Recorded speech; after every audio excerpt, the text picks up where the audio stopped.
ರೇಣುಕಾಸ್ವಾಮಿ ಕೊಲೆ ಪ್ರಕರಣದಲ್ಲಿ ಜೈಲು ಸೇರಿರೋ ದರ್ಶನ್ ಅವರನ್ನ ಪರಪ್ಪನ ಅಗ್ರಹಾರ ಜೈಲಿನಿಂದ ಬಳ್ಳಾರಿಯ ಕೇಂದ್ರ ಕಾರಾಗೃಹಕ್ಕೆ ಸ್ಥಳಾಂತರ ಮಾಡಲಾಗಿದೆ. ಮುಂಜಾನೆ 4:30 ಸುಮಾರಿಗೆ ಬೆಂಗಳೂರಿನ ಕೇಂದ್ರ ಕಾರಾಗೃಹದಿಂದ ಹೊರಟ ಪೊಲೀಸ್ ವಾಹನ ಬೆಳಗ್ಗೆ 10 ಗಂಟೆ ಸುಮಾರಿಗೆ ಬಳ್ಳಾರಿ ತಲುಪಿದ್ದು, ಸದ್ಯ ಎಲ್ಲಾ ಪ್ರಕ್ರಿಯೆಗಳನ್ನ ಮುಗಿಸಿ ದರ್ಶನ್ ಅವರನ್ನ ಬಳ್ಳಾರಿ ಜೈಲ್ಗೆ ಶಿಫ್ಟ್ ಮಾಡಲಾಗಿದೆ. ದರ್ಶನ್ ಬೆಂಗಳೂರು ಜೈಲಿನಲ್ಲಿರೋ ಫೋಟೋ ಒಂದು ವೈರಲ್ ಆಗಿತ್ತು.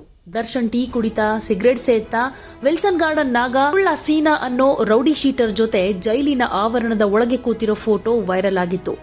ಇದರ ಬೆನ್ನಲ್ಲೇ ಮತ್ತೊಬ್ಬ ಆರೋಪಿಯ ಜೊತೆ ವಿಡಿಯೋ ಕಾಲ್ನಲ್ಲಿ ಕೂಡ ಮಾತನಾಡಿರೋ ವಿಡಿಯೋ ವೈರಲ್ ಆಗಿತ್ತು. ಈ ಫೋಟೋ ವಿಡಿಯೋ ವೈರಲ್ ಆದ್ಮೇಲೆ ಪರಪ್ಪನ ಅಗ್ರಹಾರದಲ್ಲಿ ದರ್ಶನ್ಗೆ ರಾಜಾತಿಥ್ಯ ನೀಡಲಾಗ್ತಾ ಇದೆ ಅನ್ನೋ ಆರೋಪ ಇತ್ತು. ಕೋರ್ಟ್ ಪ್ರಕರಣದ A2 ಆರೋಪಿ ದರ್ಶನ್ ಅವರನ್ನ ಪರಪ್ಪನ ಅಗ್ರಹಾರದಿಂದ ಬಳ್ಳಾರಿ ಜೈಲ್ಗೆ ಶಿಫ್ಟ್ ಮಾಡೋದಕ್ಕೆ ಅನುಮತಿ ಕೊಡ್ತು. ಈ ಹಿನ್ನೆಲೆಯಲ್ಲಿ ದರ್ಶನ್ ಅವರನ್ನ ಬಳ್ಳಾರಿಗೆ ಕರೆದೊಯ್ದರು.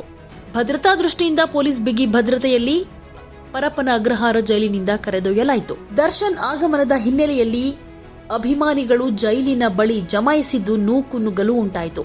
ಜೈಲಿನ ಮುಂಭಾಗದಲ್ಲಿ ಜಮಾಯಿಸಿದ ನೂರಾರು ಅಭಿಮಾನಿಗಳು ಡಿ ಬಾಸ್ ಅಂತ ಜೈಕಾರ ಕೂಗಿದ್ರು. ದರ್ಶನ್ ನೋಡೋದಕ್ಕೆ ಫ್ಯಾನ್ಸ್ ಮುಗಿಬಿದ್ರು. ಆಗ ಪೊಲೀಸರು ಲಾಠಿ ಚಾರ್ಜ್ ಮಾಡಿ ಅಭಿಮಾನಿಗಳನ್ನ ಅಲ್ಲಿಂದ ಚದುರಿಸಿದ್ರು.